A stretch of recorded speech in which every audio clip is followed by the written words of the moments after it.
Good day sa inyong lahat mga kabro. Yan. TMX 125 Alpha, mag-iisang taon pa lang itong kanyang motor ni Boss. Yan, from San Carlos City, Pangasinan. Tinanggal na natin yung sidecar mga kabro.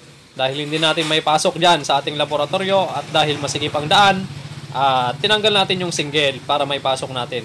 Okay, so ngayon ang gagawin natin dito po sa kanyang motor ay convert natin sa 175cc. At nandito lahat ng kanyang gamit para sa mga kailangan nating pyesa. Okay? So pagkatapos po nito, pagkatapos ng intro, ay baklasin na natin itong kanyang makina.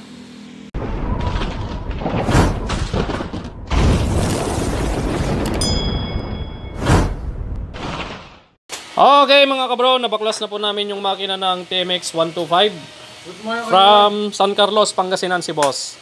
Sir, shoutout kay sir. Anong pangalan mo sir? Ha? Jolan Perocci. Yan, boss si Sir Jolan Perocci. At si Madam Donya. Ha? Rachel. Uy. Madam Rachel. Oh, si Madam Rachel at si Boss Jolan from San Carlos City, Pangasinan. Ayan po yung i-convert natin sa 175cc. Siyempre, kapag nagko-convert tayo, papaluwangin natin yung crankcase. Ayan, napaluwangan ko na yan mga kabro. At yan po yung cylinder block ng... Oh, baliktad Brad! Baliktad! Okay. Siyempre may dowel pin yan na dalawa mga bro. Nasaan yung dowel pin niya? Nakalagay. Ayan, may dowel pin yan. Para pantay na pantay yung pagkakasalpak natin sa kanyang crankcase mga bro. Oh. Okay, lilinisan na lang yan mga bro. Alright. At siyempre yung mga pyesa ni boss, kompleto na yan. Nakabili na siya ng crankshaft pang 175, ito yun mga kabro. Bago. Pang 175, CG 175 yung sigunyal ni boss. At black, syempre 175 din na black. Nasaan na yung black niya? Andun pala, yung salpak natin doon, yung 175 MTK brand. Tapos cylinder head, nagpalit din tayo. Tapos push rod at panggilid ng 155.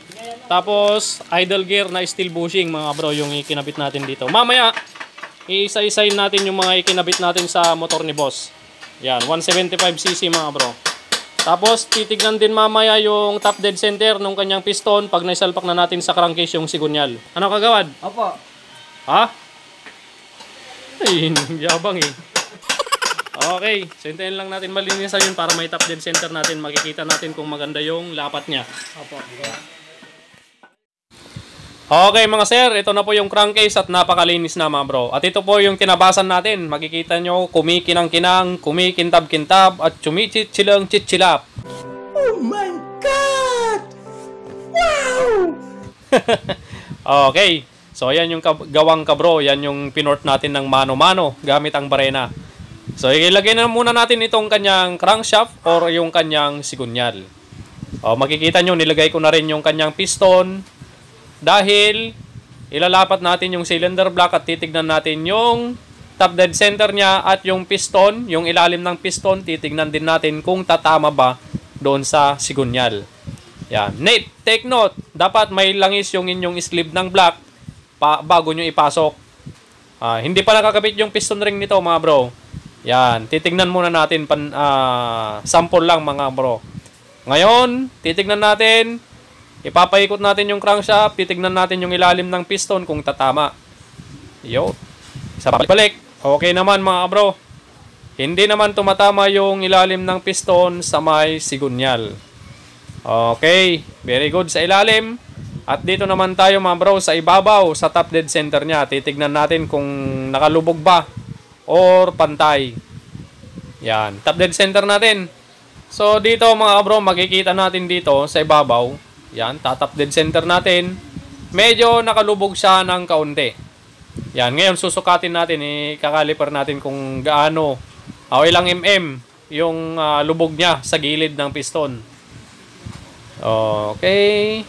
Sukatin muna natin kung gaano kalalim. Yan. So ngayon, 2.5 mga kabro, yung lubog ng piston sa gilid.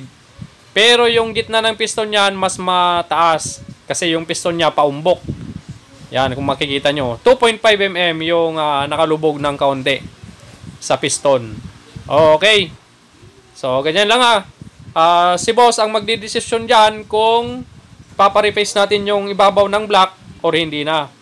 Kaya si boss naman nagdesisyon na kahit ganyan na para daw mas safe dahil pang service lang naman ito at hindi pang karera. Yan, naka-sidecar itong kanyang motor. Ayan si Kagawad, seryoso. Okay, so tanggalin na natin tong mga to. Ayan, so ipakita na lang namin sa inyo mamaya pag nabuo natin tong makina. Yun lang mga kailangan dito, paluwangin nyo yung crankcase at salpakan na lang lahat. Okay. One eternity later. Okay mga kabro, shoutout sa mechanic helper natin ngayong araw na to. Halos may gitsang buwan ka din, no? Medyo 6 months. 1 month lang. 1 month lang. Kasi kung ano eh, Ken Quezon, poging-pogi Kagawad, o sino kayo mas pogi? Oh. Okay mga bro, tapos na po natin buuin yung TMX 125 convert to 175cc. Yan. So, yung nabili ni boss dito, cylinder head, sana CG150 yung bibili niya. Kaya lang, mali yata yung naipadala sa kanya. Pang TMX 155 yung naibigay. Kaya tignan nyo. Sexy yung makina niya mga bro. Yung black, yung black, 175 yung cylinder head pang TMX 155. Mas maganda sana yung 150 CG150. Kaya lang mali yung naipadala pang TMX 155. Okay. So sa pag-convert nito mga bro, kailangan nyo sigunyal, black, tapos stud bolt na 4 pang TMX 155, kampalo pin bolt, push rod pang 155 or pang 175. Tapos kung gagamitin nyo is pang 175 or 150 yung crankcase, papaluwangin. Kaya nakita nyo naman yung crankcase kanina, makinis, no? Makinis at bilog na bilog mga bro. Kasing bilog ng ulo ni Kagawad. Okay. Yan. So ngayon sasalpak na lang natin tapos papandarin na natin. Oh, kabro team, let's go! Ayun, ganado si Kagawad. Oh, buhatin nyo na, sabi mo Kagawad. Good. Okay, shoutout sa mga kabro natin dyan, oh, sa labas, oh. Mga malalapat na mga kabro natin dyan. Okay, pandarin na natin to mamaya. Ayan mga kabro, tapos na po yung conversion natin. Yan. Ito lang yung pangit, medyo hindi pantay. Mas maganda sana kung CG150 yung cylinder head. Pero okay na yan, palitan na lang ni boss kapag may budget ulit. Yan. Okay, pandarin na natin mga kabro. Tapos button na bro. Yun. Ayun na mga bro, napaka-smooth ng andar mga kabro. Oh. So bali magre-readjust pa tayo mamaya mga bro. Yan, nagpalit na rin tayo ng takip. Yung cylinder head cover pang TMX 155 na rin yan mga bro. Yan, maraming salamat kabro Jim Welyalong. Yan, sa kanya ko in-order tong takip ng cylinder head.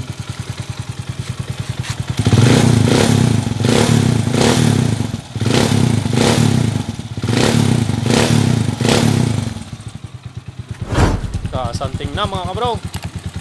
TMX 125 X 175cc.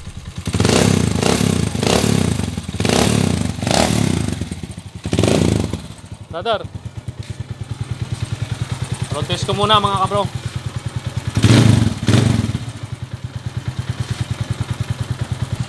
Yun. Side stand.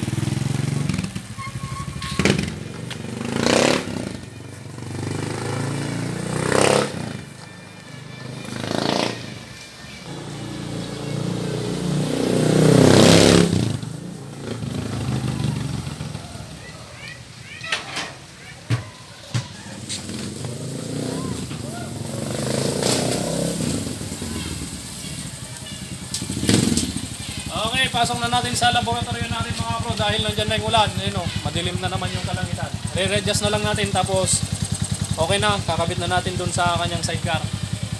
Yan.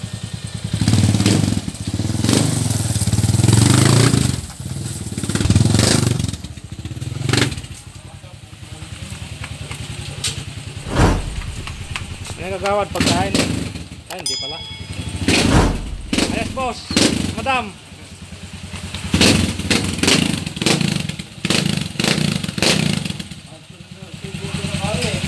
Tahimik ng makina, brother. Yeah. Sabit ko muna yung karapal ko, ulan na. Ang butso lang maingay. Okay, tapos na mga bro. Tapos, re-adjust ko na lang. Tapos nakakabit na lang namin sa sidecar mamaya.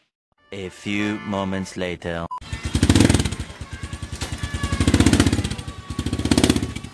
Sakay mo kasi matandong niya. Okay, diretso lang. Diretso lang. Saan ba tumatang kamiling? Kabiling. Meron tayo. Diretso lang ba? Oo, pagdating mo doon sa may Jollibee, liligo ka na doon. Ay, sa may gasolinahan. Oo.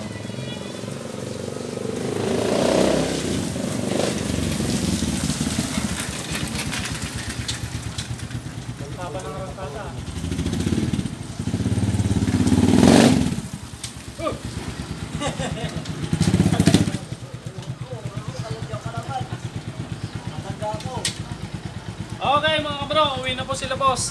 Ayan, niroad test ko lang na naka-sidecar para ma-experience ko naman yung 175cc na TMX 125. Boss, ayos na. Ingat na lang boss sa biyahe, madam. Boss, thank you. Ingat po. Yan. Madam, thank you po. Sige bro. Diyan ko yan, dire-diretso lang yan. Labas mo dyan, highway na. Tapos diretso ka naman, makikita ng Jollibee. Mag-Jollibee muna kayo. Yun. Boss, ingat ha, break in lang muna. Takbong 40 lang muna. Sama na lang, saka sa lobo. Pag ano, ibalik ko yung makal ko dito. Sige boss. Takbong 40 lang boss ha.